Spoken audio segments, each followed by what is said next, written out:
Hello friends, good morning. Welcome to my Amazing Sa Parasa channel Physics Universe. I hope you are all fine at your home and we are enjoying this online lecture. So guys, today's our topic is relationship between the focal length and radius of curvature. So basically this relationship, so what is the exact relationship of focal length and radius of curvature? That is f is equal to 1/2 into r. मतलब कि focal length जो हमारा है वो radius of curvature से exact आधा है। अब दोनों मिरर की हिसाब से हम लोग इस रिलेशन को फाइंड करने वाला है। Suppose first is convex mirror और यहाँ पर हम लोग कॉन्केव मिरर से भी वही चीज फाइंड करने वाले हैं। Okay, so convex mirror is like this, silvering surface inward. Again यहाँ पर भी अगर कॉन्केव मिरर की ड्राइंग की जाए तो concave mirror silvering surface which is outward. Okay, so this is the principal axis. Okay, convex mirror है तो यहाँ से अगर कोई लाइट इंसिडेंट हो रही है, राइट, तो वो आगे जाके अगर वो प्रिंसिपल एक्सिस के पैरेलल है तो वो एफ से ही पास होने वाली है, मतलब कि ये हमारा एफ हो जाएगा। सो this is virtual image, but इसका अगर टोटल रिफ्लेक्शन देखा जाए तो वो इस प्रकार होगा, डाइवर्ज हो जाएगी। ओके, अगर यहाँ से मैं दोनों रेस का एक नॉर्मल ड्रॉ करूँ which is pointed at this point, and अगर नॉर्मल ड्रॉ करोगे तो वो पॉइंट यहाँ पर सी ही होगा। आप कहीं से भी नॉर्मल ड्रॉ कर सकते हो, वो पॉइंट सी पे ही आके रुकने वाला है, because this is our spherical mirror. Okay, यहाँ पर हमारा अगर angle, incident angle is theta, so law of reflection की हिसाब से रिफ्लेक्शन एंगल भी थीटा होगा।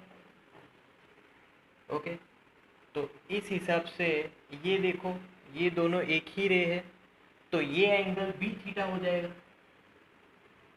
और अगर ये एंगल थीटा हो गया तो again this is and this, मतलब कि ये और ये दोनों एक दूसरे के पैरेलल हो जाएंगे, सो ये एंगल भी थीटा हो जाएगा। तो ऐसे हमने यहाँ पर प्रोजेक्शंस लेने हैं, थीटा एंगल्स में कभी भी गलती नहीं करनी। So this is our A B C F C तो है ही। ओके, यहाँ पर मैं लिख लेता हूँ this is our D, right. Okay, so अब सभी एंगल्स को यहाँ पर अगर मैं रखना स्टार्ट कर दूँ, so first angle that is our angle D B A is equal to, वो थीटा है, डी बी सी भी थीटा है, right. Angle D B C is equal to angle F B C, angle F B C which is equal to, कौन सा angle रह गया, B C F, angle B C F. तो अगर इतने सारे एंगल्स सेम है, अगर ये दोनों एंगल्स भी सेम है, तो इसका मतलब ये हुआ कि this side and this side are also same. इसको हम लोग बोलेंगे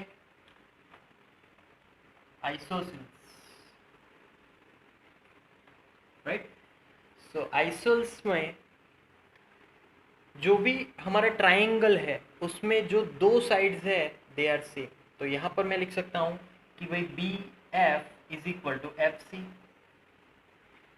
अब ये जो पॉइंट है बी है, ये पॉइंट है पी, राइट। तो यहाँ पर हमारा जो स्फीयर है वो बहुत ही छोटा स्फीयर है, तो अप्रोक्सीमेटली बी और पी दोनों सेम ही पॉइंट कहलाए जाएंगे।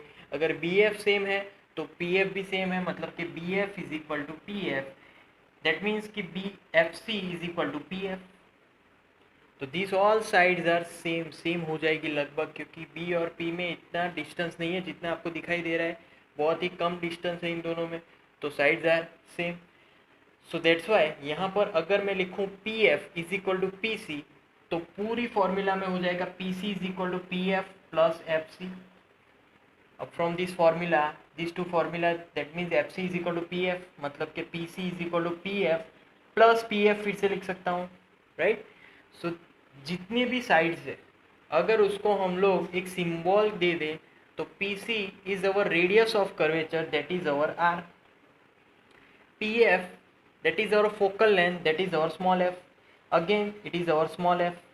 तो यहाँ पर इस फॉर्मूला से मैं यहाँ पर लिख सकता हूँ r is equal to 2f, that means f को अगर सब्जेक्ट बनाऊँ तो वो हो जाएगा 1/2 into r. So that is the relation between focal length and radius of curvature. तो ये हमने कॉन्वेक्स मिरर के लिए पूरा डिराइव किया. अब कॉन्केव मिरर के लिए डिराइव करेंगे तो अगेन मैं यहाँ पर जो भी ऑब्जेक्ट लेने वाला हूँ बहुत दूर से आ रहा है. तो अगर मेरी light first incident light is this, तो ये प्रिंसिपल एक्सिस के पैरेलल है, मतलब कि ये हमारे फोकस से ही पास होने वाली है, like this. So this is our focus point, this is our C, and always if I am drawing the parallel through this mirror तो वो C पॉइंट पे ही आके रुके. So this angle is our incident angle. अगर incident angle same है तो यहाँ पर रिफ्लेक्टेड एंगल भी सेम होगा, क्योंकि लॉ ऑफ रिफ्लेक्शन. तो this thetas are same. Okay, अगर ये थीटा सेम है तो यहाँ पर भी ये और ये z बन रहा है, तो ये भी थीटा हो जाएगा. सो ये अगर दोनों थीटा है ना, तो ये साइड्स भी सेम हो जाएगी. अभी हम लोग उसको डिराइव करेंगे. पहले ये A, B, C, F, ये D, right. Okay, now angles. So first angle that is ABC is equal to angle CBF. Okay, second angle CBF is equal to angle CBF is equal to angle FCB, right. तो ये दोनों angles भी same है. और तीसरा angle हम लोग लिख सकते हैं ABC is equal to FCB, क्योंकि ये दोनों सेम है. और इसी की वजह से ये जो साइड है CF it is equal to FB, दोनों साइड्स भी सेम है. और सिमिलर यहाँ पर B और D में इतना डिफरेंस नहीं है, तो DF is equal to FD, वो दोनों भी सेम.